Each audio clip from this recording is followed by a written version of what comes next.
The hole is huge. What you see today may not be there tomorrow. And it's only getting bigger.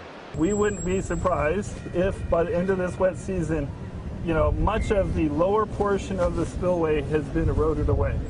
The spillway, where reservoir water is released during rain events, is no longer a smooth track. Water is a very powerful force. The giant hole opened up yesterday. The floodgates were closed. Today, a test run to ease pressure on the dam. 20,000 cubic feet per second ripped the hole apart even more. Water blasting cement into the air. A portion of the side guard is now gone. Earth torn away as the brown water crashed towards the river below. And when the gates closed, a larger hole was revealed. Tense moments and concern above the dam and below the spillway could lead to a more serious situation with the dam itself. Officials, though, quickly calming those fears. We do not believe that there's an imminent danger to the dam.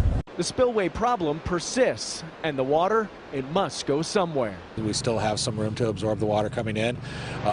Long term, yeah, we're going to have to move water out of the lake.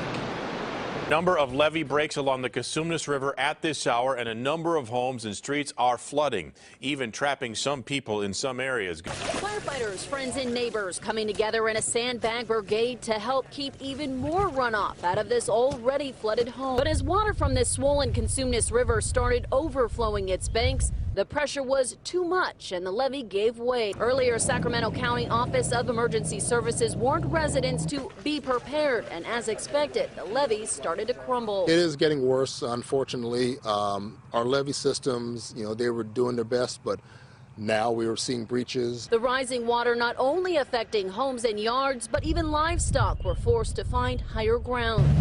For many who've been around for decades, they know the river's power, but were banking the levees would hold. We're hoping that the amount of water that is escaping will go into the farmlands, but we're finding that there are some situations where homes may be possibly impacted by this. Officials say it's a waiting game to see just how much water will flow and where. We knew the water was coming and that it was going to end up here.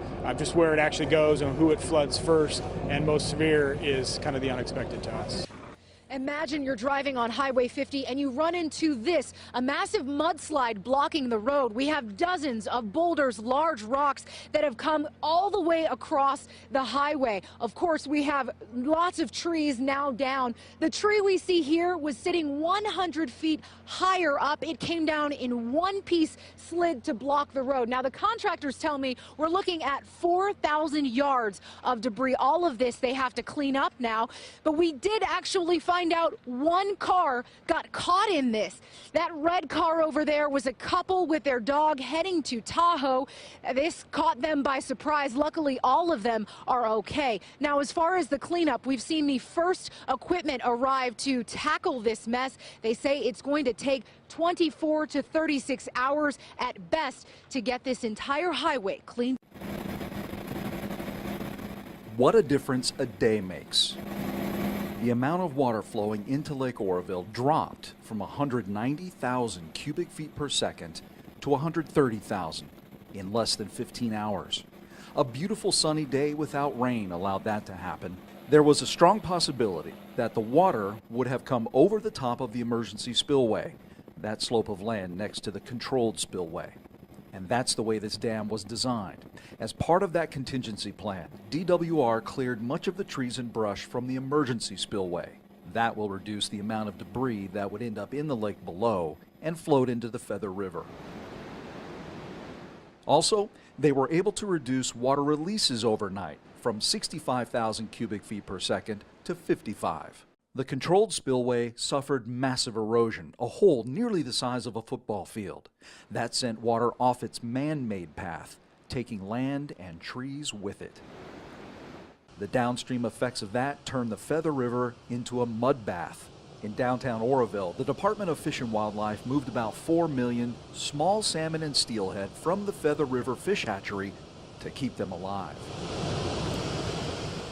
And is not in jeopardy in any way from this event.